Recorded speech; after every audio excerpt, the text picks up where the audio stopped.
Every significant innovation in the 20th century, from the development of recorded sound through film, air transport, the advertising industry, the internet, either began in an English-speaking country or was facilitated very rapidly by an English-speaking country.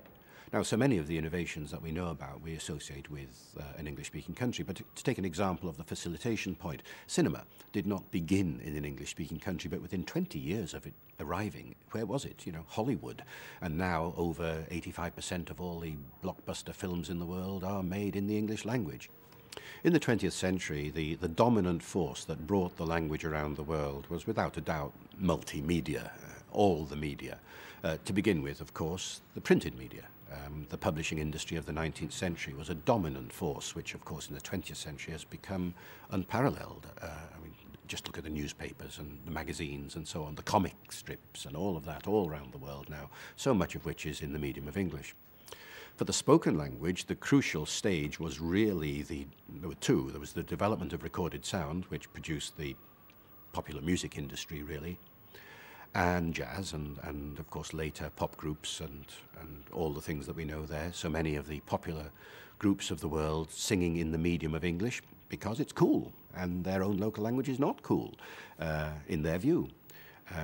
Why English became the language of popular music is a difficult one to explore. The musicians themselves say that it's more to do with the structure of the English language than anything else, that English, with its rather monosyllabic character, is easier to fit into many melody lines than languages which have got lots of endings, for example. Some of the so-called agglutinative languages, where the words are that long, are actually rather difficult to sing.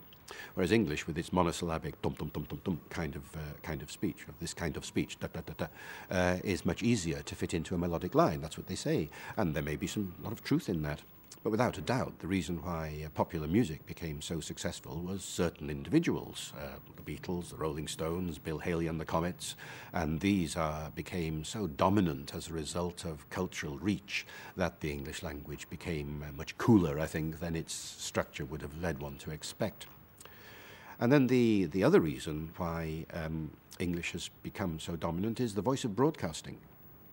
Broadcasting was invented in the 1920s, and within a very short time, English language broadcasting was the dominant voice of the airwaves. Of course, radio stations and television stations all over the world broadcast very quickly in their own local language, but those that wanted an international voice would use the languages of their vicinity.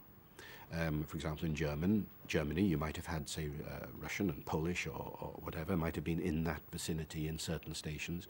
But the only language that turns up repeatedly around the broadcasting stations of the world as an ancillary language to what goes on locally was English. And it retained that status right until the present day. So there is a very powerful impact from broadcasting. And then when commercial broadcasting came along, of course, advertising, and all the international media channels were using English as the language of preference. And that's basically the reason. I mean, there's no other language achieved that kind of outreach, anything compared with English.